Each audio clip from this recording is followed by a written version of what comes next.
ప్రభు నామమునకు మహిమ కలుగును గాక. యెషయా గ్రంథము 49 అధ్యాయం 8వ వాక్యం మనం చదువుకుంటున్నాం. యెహోవా ఇలాగు సెలవిచ్చుచున్నాడు, అనుకూల సమయమందు నేను నీ మొర ఆలకించి నీకు ఉత్తరమిచ్చి తిని, రక్షణ దినమందు నిన్ను ఆదుకొంటిని. బయలువెల్లుడి అని బంధింపబడిన వారితోనూ, బయటికి రండి అని చీకటిలోనున్న వారితోనూ చెప్పుచు, దేశమును చక్కపరచి పాడైన స్వాస్థ్యములను పంచిపెట్టుటకై నిన్ను కాపాడి ప్రజలకు నిబంధనగా నియమించి తిని. ప్రియమైనటువంటి దేవునిలారా, బంధకములో ఉన్న వారిని గురించి యెషయా ప్రవక్త ద్వారా దేవుడు మాట్లాడుతున్నట్టుగా మనం గమనిస్తున్నాం. అతను ఎటువంటి బంధకములు ఉన్నప్పటికీ దేవుడు ఆయన మొర ఆలకిస్తే ప్రతి విధమైన బంధకములు తెంచివేయబడును అని మనం గమనిస్తున్నాం. అనుకూల సమయం ముందు దేవుడు ప్రార్థన ఆలకించాడంటే మనకు చాలా సంతోషంగా ఉంటుంది. మనం ఎంత కష్టంలో, ఎంత ఆపదలో ఉండి దేవునికి మొరపెట్టుకుంటామో అప్పుడు దేవుడు ఆలకిస్తే మనకు ఎంతో సంతోషంగా ఉంటుంది. ఆలకించకపోతే మనకు ఎంతో దుఃఖంగా ఉంటుంది.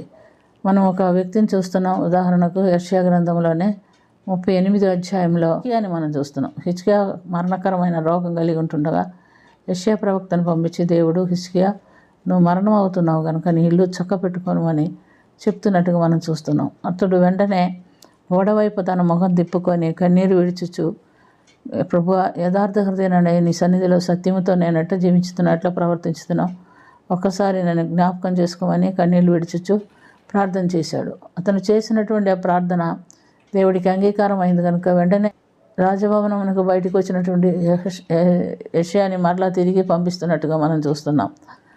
అతడితో చెప్తున్నాడు, నీ ప్రార్థన నేను ఆలకించాను, నీ ప్రార్థన నాకు అంగీకారం అయింది, నువ్వు అడిగినట్టుగా నీ ఆయుష్కాలం నేను 15 సంవత్సరాలు పొడిగిస్తున్నాను, శత్రువుల చేతి నుంచి కూడా నేను విడిపిస్తున్నాను అని చెప్తున్నట్టుగా మనం చూస్తున్నాం. కాబట్టి ఇక్కడ వెంటనే జవాబు రావడానికి కారణం ఏమిటి? ఎందుకు మనకు చాలాసార్లు ప్రార్థన చేస్తే వెంటనే జవాబు రాదు అనేది కూడా మనం తెలుసుకొని ఉండాలి. ప్రియమైనటువంటి దేవునిలారా, ఆయన ఒకటే చెప్తున్నాడు, యెహోవా నీ దృష్టికి అనుకూలముగా సమస్తమును ఎట్లా జరిగించుతానో ప్రభుత్వ జ్ఞాపకం చేసుకున్నామని కన్నీళ్ళు విడిచిచ్చు ప్రార్థన చేసాను అని చూస్తున్నాం. దేవుడు అనుకూల సమయమందు మొర ఆలకించడానికి ఉత్తరం ఇవ్వటానికి ఇదే కారణమని మనం గమనించుకోవాలి.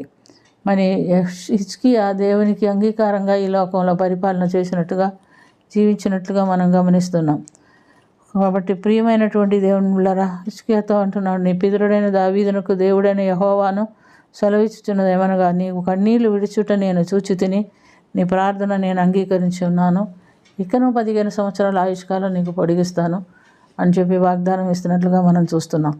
ప్రియమైనటువంటి దేవునిలారా, ఇక్కడ దేవుడు హిజ్కియా ప్రార్థన ఆలకించడానికి కొన్ని అంశాలు కారణాలుగా ఉన్నాయి. ఒకటి మనం గమనిస్తే, మనం చూస్తే కన్నీటి ప్రార్థన. రెండవదిగా మనం గమనిస్తే యథార్థ హృదయంతో కూడినటువంటి జీవితము ప్రార్థన.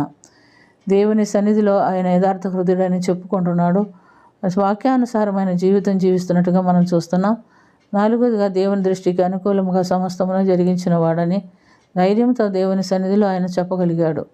కనుక ఆ దేవుని సన్నిధిలో నుండి ఆయన కన్నీటి ప్రార్థన దేవుడు ఆలకించి వెంటనే ఉత్తరం ఇచ్చినట్టుగా మనం చూస్తున్నాం. మరి మనం కూడా ప్రార్థన చేస్తున్నాం. ఇలాంటి ప్రార్థన మనం చేయగలుగుతున్నామా? అలాంటి యథార్థ హృదయంతో నమ్మకమైనటువంటి జీవితం మనలో ఉన్నదా అని మనం గమనించుకోవాలి. మనం ప్రార్థన చేస్తాం, మనకు ఖచ్చితంగా దేవుడు జవాబు ఇవ్వాలని మనం కోరుకుంటాం. మనం ఎలా జీవిస్తున్నాం అనేది మనం పరీక్ష చేసుకోము. చాలామందికి వాక్యం వద్దు, ప్రార్థనే కావాలి. ఇది నాలో ఎక్కువ మందిని చూస్తున్నాం అలాగే. ఎందుకంటే వాక్యం స్టార్ట్ అయ్యేటప్పుడు మనుషులు ఉండరు, వాక్యం అయిపోయిన తర్వాత చక్కగా సిద్ధపడి వస్తూ ఉంటారు. వారికి వాక్యం అవసరం లేదు, బ్లెస్సింగ్ చాలు. మరి వాళ్ళకు మాత్రం ఇటువంటి వాళ్ళు వచ్చినప్పుడు వాళ్ళకు దేవుడు జవాబు చెప్పాలా, వాళ్ళని ఓదార్చాలా, ధైర్యపరచాలా, సంతోషంగా తిరిగి పంపించాలి. అది దేవుడు వాక్కు ద్వారా ఏం మాట్లాడాడో ఇదను మాకు దేవుని ఎదురు నుంచి ఏం జవాబు వస్తుందో అని వాళ్ళకి బాధ లేదు. ఎంతోమంది ఇలా చేస్తూ ఉంటారు. ప్రియమైనటువంటి దేవునిలారా, వీళ్ళని చూస్తే కోపం వస్తుంది, బాధ కలుగుతుంది, ప్రేమ కలుగుతుంది, ఏం చేయాలని అర్థం కాదు. కొంతమందికి అసలు ప్రార్థన చేయకుండానే పంపించేద్దామని అనిపిస్తుంది. కానీ దేవుని ప్రేమ గొప్పది. దేవుడు వారిని కూడా ప్రేమిస్తున్నాడు కనుక మనం కూడా ప్రార్థన చేయక తప్పదు. కానీ మనకు దేవుని ఎదురు నుంచి జవాబు రావాలంటే మనం కూడా హెచ్చుగా వలె ప్రార్థన చేసే వారంగా ఉండాలి. దేవుని సన్నిధిలో యథార్థ హృదయాలై ఉండాలి. అన్నిటి ప్రార్థన చేయాలా, అనుకూల సమయంలో ఆయనకు మొరబెట్టే వారంగా ఉండాలి. ఇలాంటి ఆత్మీయ జీవితం మనం కలిగి ఉండి దేవునికి మొరబెడితే దేవుడు తప్పకుండా మనకు కూడా ఉత్తరం ఇస్తాడు. ఈ విషయం మనం గమనించుకోవాలి. అలాంటి ఆత్మీయ జీవితం కొరకు దేవుని సన్నిధిలో మొరబెడదాం.